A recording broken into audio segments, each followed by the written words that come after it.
¿Alguna vez has tenido que tomar una decisión y has sentido que el miedo decide por ti? Pues imagina estar frente a un puente, sabes que tienes que cruzarlo, pero no sabes qué encontrarás al otro lado y sobre todo, sabes que nadie puede cruzarlo por ti. Pues bienvenidos a Más allá de la historia, un podcast en donde no vamos simplemente a contar un libro, vamos a analizarlo, cuestionarlo y relacionarlo con nuestra realidad. Hoy hablaremos acerca del Puente de la Soledad, de María Fernanda Heredia, una obra que nos permite reflexionar sobre la adolescencia, la amistad, la libertad, el miedo, la comunicación y las decisiones que debemos aprender a tomar. Yo soy Sara Rojas, me presento como presentadora y entrevistadora. Me acompañan Juana Pacheco, nuestra analista, y María Alejandra, quien será nuestra entrevistada. Y comenzaremos con una pregunta. ¿Qué nos quiere decir realmente esta obra sobre crecer? Para comenzar, dejemos a un lado el resumen de la historia. Hablemos de la forma en que está construida. ¿Qué importancia tiene el narrador? La narración está muy relacionada con la perspectiva de Daniela, lo que permite acercarnos a sus pensamientos, emociones e inseguridades. Esto es importante porque no solamente observamos a los personajes desde una mirada completamente distante, nos acercamos a la manera en que un adolescente interpreta las situaciones que está viviendo.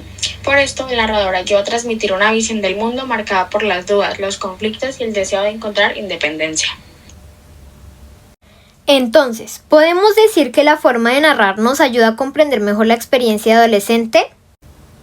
Exactamente, la obra no presenta la adolescencia como una etapa sencilla, muestra que crecer significa enfrentarse a emociones contradictorias y comenzar a tomar decisiones propias. Ahora hablemos de los personajes. ¿Qué conflictos podemos identificar en ellos?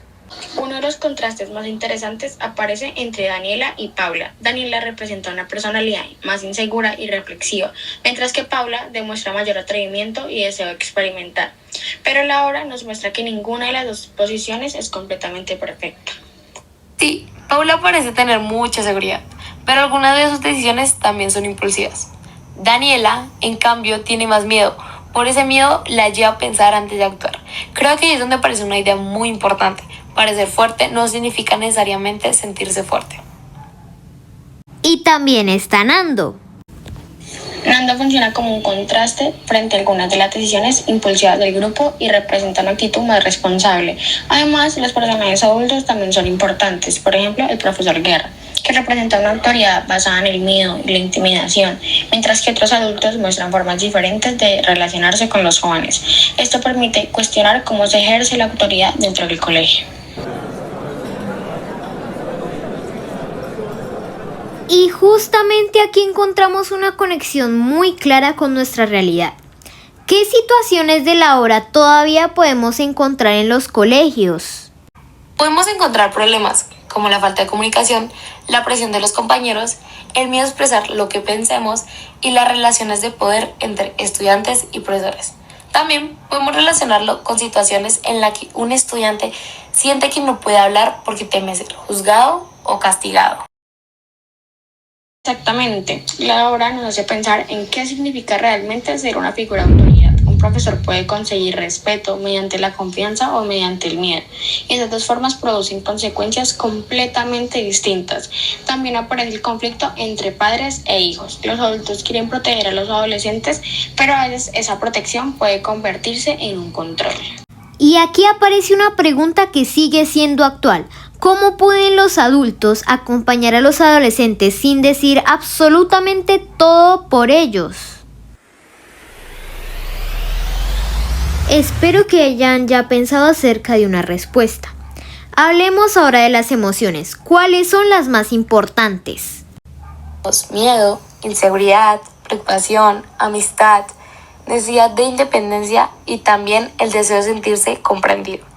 Daniela, por ejemplo, experimenta dudas y temor en frente a diferentes situaciones. Paula demuestra mayor seguridad, pero también enfrenta conflictos. Y esto nos da una enseñanza muy interesante. No siempre sabemos lo que una persona está sintiendo solamente por lo que demuestra. Alguien puede parecer seguro y estar lleno de dudas, otro puede parecer tranquilo y estar pasando por un problema. Por eso, uno de los temas más importantes de la obra es la comunicación. Muchas dificultades podrían cambiar si los personajes pudieran expresar con mayor libertad lo que sienten. Y eso también ocurre actualmente. En el colegio y en la sociedad, muchas veces los jóvenes prefieren callar por miedo a ser juzgados. Entonces, ¿por qué esta obra sigue siendo relevante actualmente? Porque los conflictos que presentan no pertenecen únicamente a sus personajes. Actualmente muchos adolescentes buscan independencia, pero también sienten miedo a equivocarse, sienten presión social, presión de los compañeros, dificultades para comunicarse con sus padres y profesores y conflictos relacionados con la libertad. La obra nos invita a entender que crecer no significa simplemente tener más edad, significa comenzar a tomar decisiones y aprender a asumir sus consecuencias. Creo que por eso el título es tan significativo. El puente puede representar ese momento en el que debemos avanzar, aunque tengamos miedo. Si observamos la estructura, encontramos un inicio donde conocemos a los personajes y sus relaciones, un nudo donde los conflictos y las decisiones aumentan la tensión, y un desenlace que muestra las consecuencias y aprendizajes. Pero lo verdaderamente importante no es solamente saber qué sucede, es preguntarnos, ¿qué cambió en los personajes después de vivir esas experiencias? Ahí encontramos el verdadero valor de la obra. El crecimiento de los personajes no consiste solamente en hacerse mayores, consiste en aprender a conocerse, enfrentar los miedos, tomar decisiones y comprender que la libertad también implica la responsabilidad. Después de analizar El puente de la soledad, queda una pregunta. ¿Qué significa realmente ser libre? ¿Hacer siempre lo que queremos? ¿Tomar nuestras propias decisiones? ¿O aprender a decidir pensando también en las consecuencias? Tal vez todos tenemos nuestro propio puente. Un puente formado por nuestros miedos, nuestras dudas y nuestras decisiones. Y ahora la pregunta queda para ustedes. Si estuvieran frente a su propio puente y nadie pudiera cruzarlo por ustedes, ¿se atreverían a dar el primer paso?